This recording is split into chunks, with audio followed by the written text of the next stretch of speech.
જય શીતળામાં। આજે હું તમને શીતળા સાતમની વાર્તા સંભળાવીશ।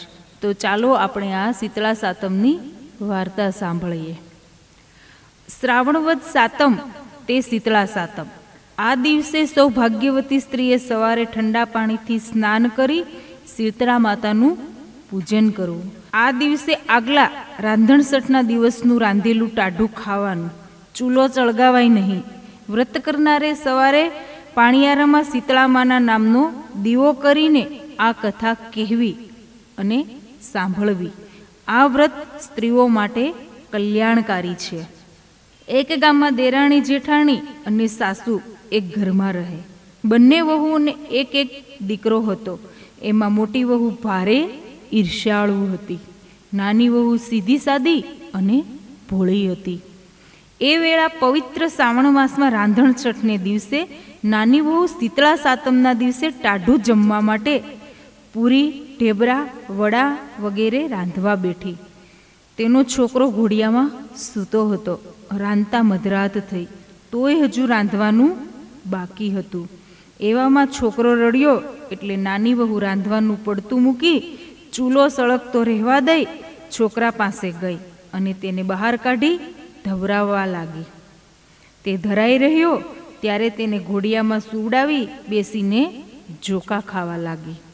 એવામાં ઘરમાં શીતળા માતાની પધરામણી થઈ।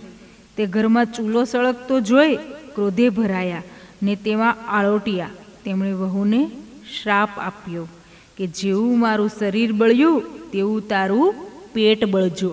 શીતળા માતા તો શ્રાપ આપીને ચાલ્યા ગયા। સવારે નાની વહુએ ઘોડિયામાં છોકરાને જોયો તો તે બળીને ભડથું થઈ ગયો હતો। હવે તેને પોતાની ભૂલ સમજાય કે પોતે સળગતો ચૂલો રાખીને સૂઈ ગઈ હશે, તેથી શીતળા માતા કોપ્યા છે। તે તો રડવા લાગી, માથું કૂટવા લાગી। દેરાણીનું આક્રંદ સાંભળી જેઠાણી દોડી આવી, સાસુ દોડી આવ્યા ને ભડથું થઈ ગયેલો છોકરો જોઈ સમજી ગયા કે રાતના ચૂલો ઠાર્યા વગર વહુ સૂઈ ગઈ હશે, તેથી તેના પર શીતળા માતા કોપ્યા હશે। તેમણે નાની વહુને કહ્યું, વહુ, તું રાતે ચૂલો સળગતો મૂકીને સૂઈ ગઈ, તેથી શીતળા માતા તારા પર કોપ્યા છે।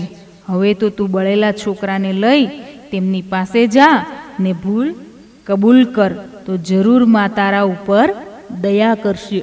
સાસુનું કહેવું માતે ચડાવી દેરાણી તો બળેલા દીકરાને એક ટોપલામાં રાખી શીતળામાને મનાવવા ચાલી નીકળી। ચાલતા ચાલતા માર્ગમાં બે તળાવ આવ્યા એટલે દેરાણી ટોપલો ઉતારી તળાવમાં પાણી પીવા જાય છે। ત્યાં તળાવમાંથી અવાજ આવ્યો, બાઈ, પાણી ન પીશ, મરી જઈશ। પણ તું રડે છે કેમ? અહીંનું પાણી પીએ તે મરી જાય છે।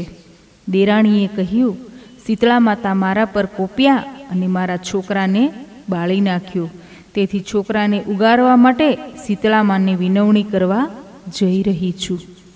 તળાવમાંથી અવાજ આવ્યો, તું મા પાસે જાય છે તો અમારા માટે પણ પૂછી આવજે કે માર્ગમાં આવેલા તળાવનું પાણી જે પીએ છે તે કેમ મરી જાય છે। દેરાણી માથે ટોપલો મૂકી આગળ ચાલી તો માર્ગ વચ્ચે બે આખલા ઊભા હતા। બંનેના ગળામાં ઘંટીના પડ હતા ને બંને એકબીજાને ગોથા મારી રહ્યા હતા। પણ નાની વહુ પાસે આવેલી જોઈ લડતા બંધ પડ્યા ને તેની પાસે આવી કહેવા લાગ્યા, બાઈ, તું રડતી રડતી ક્યાં જાય છે? દેરાણીએ શીતળામાના કોપની વાત કરીને કહ્યું, હું તો માને વિનવવા જઈ રહી છું, માના કોપને નિવારવા જઈ રહી છું। આખલા બોલ્યા, બાઈ, અમે પરભવના કોઈ પાપને લીધે આખો દિવસ લડ્યા કરીએ છીએ। અમારા ગળામાં ઘંટીના પડ રહેલા છે, તેના ભારથી અમે પીડાઈએ છીએ। તો તું શીતળામાને અમારા દુઃખનું નિવારણ પૂછતી આવજે। થોડે દૂર જતા દેરાણી એક ઝાડ નીચે એક મેલી ઘેલી ડોચીને છૂટા વાળ કરીને બેઠેલી જોઈ। તે વારે વારે માથું ખંજવાળતી હતી। આવ બેટા, ટોપલો નીચે ઉતારીને મારું માથું જરા જોઈ આપ, ચળ બહુ આવે છે, તેથી જરાય ચેન પડતું નથી। દેરાણી આમ પણ દયાળુ સ્વભાવની હતી। તે તો ટોપલો નીચે મૂકી ડોસીનું માથું જોવા બેસી ગઈ। દેરાણીએ ઘણી વાર સુધી માથું જોયું અને ઘણી જુઓ અને લીખો કાઢી નાખી. એટલે ડોશીએ હાશ કરીને કહ્યું, તારું કલ્યાણ થજો, તારી ભલાઈનો બદલો મળજો.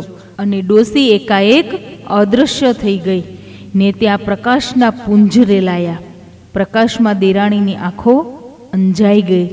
પછી જોયું તો સામે સાક્ષાત શીતળા માતા તેનો હસતો રમતો છોકરો હાથમાં લઈ ઊભા હતા.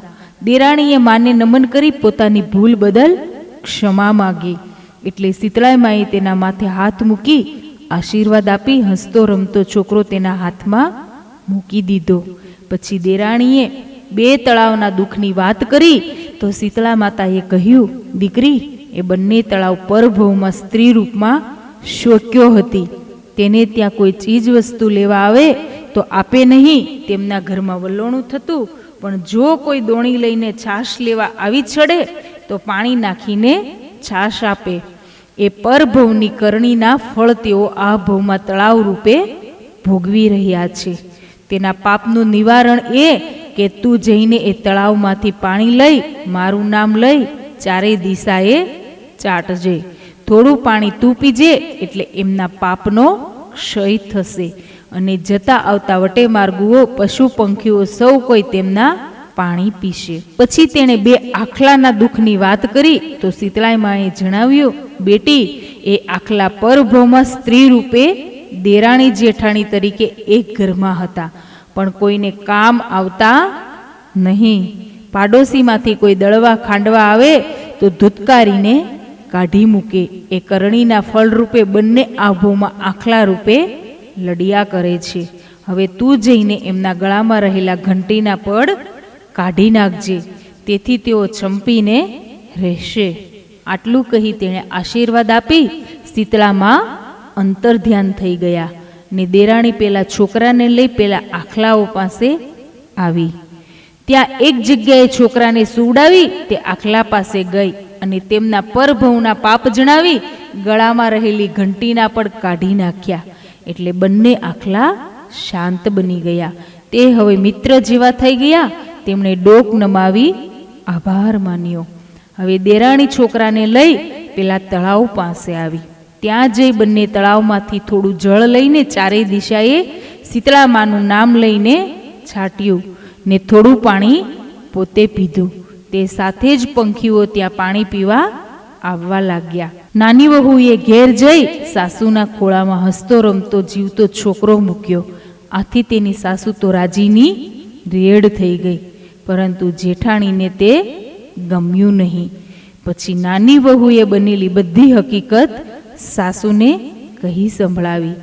એ સાંભળી જેઠાણીને દેરાણીની જેમ શીતળા માતાના આશીર્વાદ લેવાની ઈચ્છા થઈ આવી. બીજે વર્ષે શ્રાવણ માસમાં રાંધણ છઠની રાતે જેઠાણી રાતના રાંધવા બેઠી.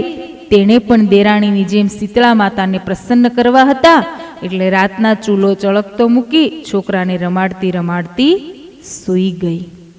એવામાં ફરવા નીકળેલા શીતળા માતાએ તેના ઘરમાં પ્રવેશ્યા અને ચૂલો બળતો જોઈ ગુસ્સે થઈ તેમાં બહુ આળોટ્યા. પછી જેઠાણીને શ્રાપ દીધો કે જેને મને બાળી છે તેનું પેટ બળજો. સવારે જેઠાણીએ ઘોડિયામાં ભડથું થયેલો છોકરો જોયો. તેણે રડતા રડતા સાસુને છોકરો બતાવી બધી વાત કરી. સાસુએ કહ્યું, રાતના તું ચૂલો સળગતો મૂકીને સૂઈ ગઈ હોઈશ, તેથી શીતળા માતા તારા પર કોપ્યા છે. હવે તું બળેલા છોકરાને ટોપલામાં રાખી શીતળા માતાને વિનવણી કરવા જા. જેઠાણી ટોપલામાં બળેલા છોકરાને રાખી શીતળા માતાને મનાવવા ચાલી નીકળી. રસ્તામાં પેલા 2 તળાવ આગળ થોભીને તેમાંથી થોડું પાણી પીવા જાય છે.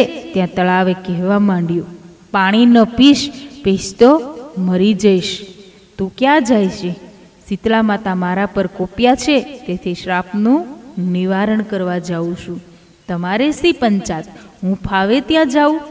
તળાવે કહ્યું, બાઈ, તું ભેગા ભેગી અમારા દુઃખનું નિવારણ શીતળા માતાને પૂછતી આવજે.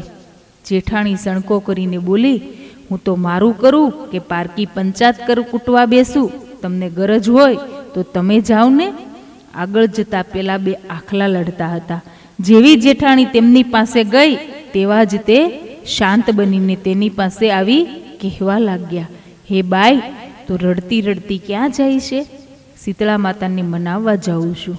હું ગમે ત્યાં જાઉં, તમે શું કરવા પંચાત કરો છો? જેઠાણીએ ક્રોધથી કહ્યું. આખલા બોલ્યા, બાઈ, તું શીતળા માતા પાસે જઈ રહી છે તો અમારું કામ પણ કરતી આવજે ને. તેમાં તને શું જોર આવવાનું છે? કામની સાથે કામ કરવાનું છે. જેઠાણીએ ચણકો કરી ના પાડી અને માથે ટોપલો મૂકી આગળ ગઈ તો એક ડોસી ઝાડ નીચે માથું ખંજવાળતી બેઠી હતી. ત્યાં જઈ જેઠાણી ટોપલો નીચે ઉતારી થાક ખાવા બેઠી. તેને જોઈ ડોસીએ કહ્યું, બાઈ, તું જરા મારું માથું જોઈ આપને. જેઠાણી ચણકો કરીને બોલી, જો તારે જોવું હોય તો જો, હું કાંઈ તારા જેવી નથી. આમ કહી તે માથે ટોપલો મૂકીને શીતળા માતાની શોધમાં ચાલી. થાકીને તે મરેલા છોકરાને લઈ અંતે ઘેર પાછી ગઈ. પછી પડોશીઓએ છોકરાનો અંતિમ સંસ્કાર કર્યો. દેરાણીને ભક્તિભાવથી સુખ સાંપડ્યું ને જેઠાણી તેના લક્ષણે દુઃખી થઈ ગઈ. હે શીતળામાં, તમે દેરાણીને ફળ્યા તેવા તમારી ભક્તિ કરનારને ફળજો ને તેમના સંતાનોની રક્ષા કરજો. જય શીતળા માતા.